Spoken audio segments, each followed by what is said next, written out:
Selamat hari Jumat.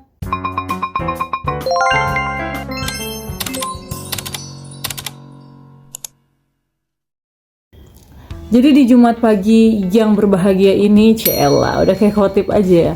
Di Jumat yang berbahagia ini, sebelum memulai aktivitas, aku ingin bercerita ke teman-teman. Sesuai permintaan, ada subscriber yang bilang, Kak, sharing lagi dong, share culture shocknya. Oke, nggak apa-apa, aku udah sering share di TikTok, tapi ini versi kayak kumpulannya, lebih lengkapnya.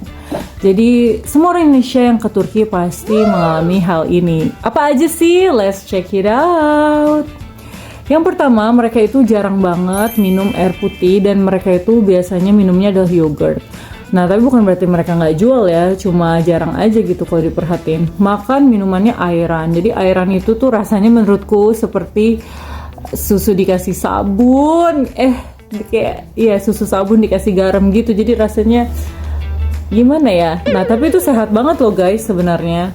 Dan aku juga pas pertama kali berkunjung ke rumah temanku yang Turki, dia itu menyediakan minumnya itu bukan air putih tapi airan. Aduh, berat banget ya walaupun sehat. Yang kedua, nah ini ibaratnya nih orang Sunda main ke Medan gitu. Nah, pasti teman-teman kayak kaget kan, sangkain marah, padahal memang nada bicaranya yang seperti itu.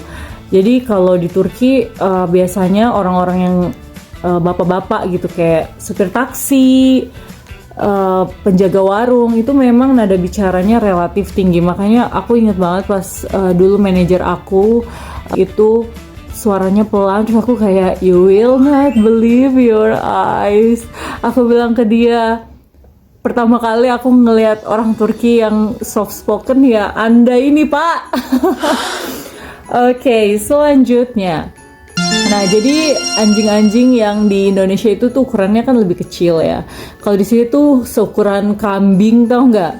Malah sama kambing gedean anjing di sini. Tapi mereka itu divaksin, bayi kali imunisasi. Jadi mereka itu nggak ada rabiesnya guys. Oh iya, by the way, berkeliarannya anjing-anjing di Turki ini atas kebaikan hati Presiden Erdogan ya, karena ada beberapa politician yang setiap mereka itu mau naik, salah satu kampanye dari mereka itu adalah meniadakan anjing-anjing di jalan. Jadi menurutku ini juga kenapa salah satu alasan Erdogan dan antek-anteknya itu menang terus, karena walaupun mereka itu Islami, mereka itu masih punya kasih sayang kepada hewan gitu, terutama para anjing ya, karena di sini bukan cuma cat lovers aja, tapi dog lovers tuh berserakan di mana-mana, terus kasih makanan dikasih di jalan. Oke, selanjutnya. Nah, di sini apa-apa maunya cepat. Tapi apakah kalau di daerah mereka seperti itu? Ya enggak sih. Ternyata ini kota per kota ya. Cuma kalau di Istanbul memang apa-apa harus cepat-cepat. Kalau teman-teman tuh masih kayak mikir-mikir nih top taksi tuh udah langsung deret gitu. Terus kacanya ditutup dengan kasar. Nah, biasanya orang-orang yang dari daerah kayak di Indonesia gitu, kayak orang Sunda teh kaget begini ya. Tapi di situ biasa aja dan nggak usah dimasukin ke hati. Kemudian, ya orang berantem di jalan itu memang bukan di Turki aja ya, tapi kalau di Turki itu sampai telepon polisi. Jadi, oh my god, kalau teman-teman tuh tinggal di kawasan kayak Şişli, Taksim, mungkin sering banget yang lihat polisi tuh dateng tuh ngelerai orang berantem. Tapi bukan cuma di Istanbul aja ya, pas aku tinggal di Bursa juga hampir setiap hari aku ngeliat orang berantem di jalan. Penyebabnya kenapa? Sebenarnya biasanya mayoritas karena traffic ya. Jadi mereka tuh biasanya saling gak mau ngalah, abis itu kayak nantangin terus kepancing gitu. Makanya aku kalau lagi temenku yang orang Turki itu nyetir samping aku, terus mereka tuh kayak tantang-tantangan di jalan, aku tuh cuma udahlah, kalian tuh juga gak saling kenal gitu, ngapain dimasukin ke hati. Jadi sesabar-sabarnya teman-temanku di Turki itu pasti akan terlihat aslinya tuh kalau lagi di jalan gitu. Terus mereka tuh bakal sumpah serapah, dan aku kayak udahlah, ngapain kita mengiris-ngiris hati karena perilaku orang yang gak dikenal gitu. Tapi kalau di jalan biasanya mereka, bukan di jalan ya, kalau di depan toko gitu biasanya mereka tuh berantem karena lihat-lihatan. Jadi hati-hati di sini, nggak boleh terlalu lama lihat-lihatan, nanti disangkainnya tuh nantangin gitu. Terus kalau umpamanya nyenggol orang, karena orang sini lumayan sensitif ya, nggak semua sih, tapi biasanya kalau kesenggol langsung cepet-cepet maaf, kalau nggak bakal kayak maksud lo apa, udah kira satu RT tuh bisa datang untuk melerai begitu ya. Kalau di Indonesia kita kayak udahlah males ribut ya nggak sih, tapi kalau di sini mereka pride-nya tinggi. Yes. Selanjutnya, nah hal yang seperti ini tuh ya bukan cuma di Turki, tapi maksudnya banyak banget orang dari Turki yang bagian timur, terus mereka kayak refugee dari Syria gitu juga masih banyak yang suka duduk-duduk di jalan. Tapi baiknya orang Turki tuh nggak apa, mereka tuh masih ngasih aja gitu loh. Aku kan udah tahu template mereka, kayak anak-anakku kelaparan, perutku kosong, begini begitu. Ya aku udah nggak percaya lagi sih sama mereka. Tapi kalau orang Turki tuh walaupun mereka tahu kayak pengemis-pengemis gitu tuh banyak yang bohong, terus banyak yang refugee, tetap kasih gitu. Padahal aku kan pernah nanya, kenapa sih kamu tetap kasih gitu. Terus mereka tuh coba bilang, iya bu, insanlek, alias ini adalah humanity. Ya kalau mereka bohongan, kalau mereka seandainya ternyata benar-benar kelaparan gimana? Gimana ya? Susah juga.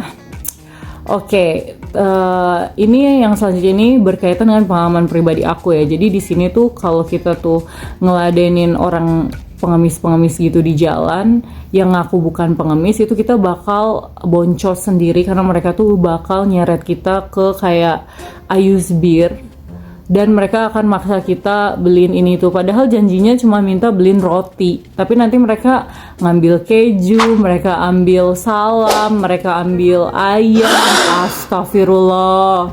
Jadi mendingan kalau ketemu yang kayak gini-gini buy aja, tapi ya tetap ada aja gitu yang beliin.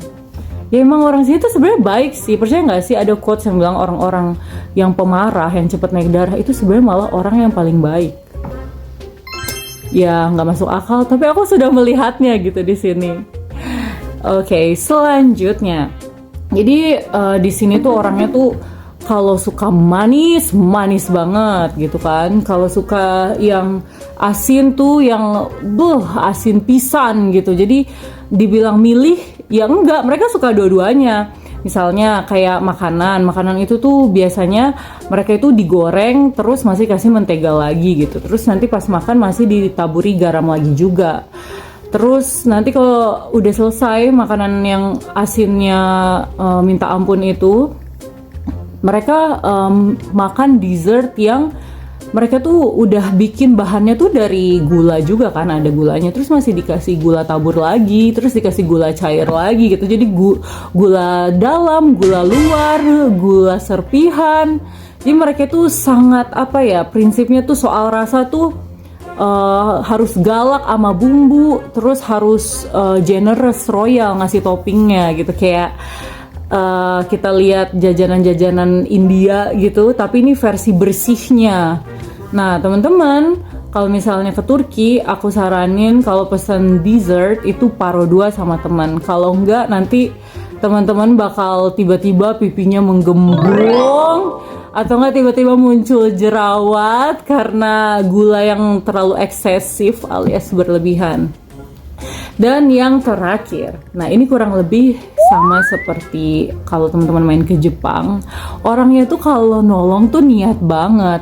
Misalnya nih, aku waktu itu bilang, tolong dong, aku mau ke mall ini gitu. Terus aku lihat di Google, tapi aku nggak ngerti. Padahal aku udah bilang aku tuh punya Google kan, berarti punya internet. Tapi mereka juga ternyata nggak tahu. Tapi mereka kayak bersikeras nolongin gitu, sampai nanyain lagi ke orang lain kalau mereka nggak tahu. Pokoknya gimana caranya turis ini tuh harus selamat sampai tujuan. Baik banget sih. Padahal banyak orang yang kayak di jalan itu yang suka bohong pura-pura nanya gitu kan, tapi masih diladenin aja gitu sama mereka. Ya emang kebaikan hati mereka itu ya. Aku aja jujur kalau ada turis-turis gitu nanya, aku tuh selalu kayak pura-pura nggak bisa bahasa Turki gitu. Kecuali kalau aku di Indonesia ya beda cerita, tapi kalau di Turki kita tuh nggak tahu, di Turki itu kan ada orang dari negara-negara lain juga, karena itu mereka tuh biasanya yang kurang baik gitu. Jadi itulah cerita dari Jumat pagi. Sampai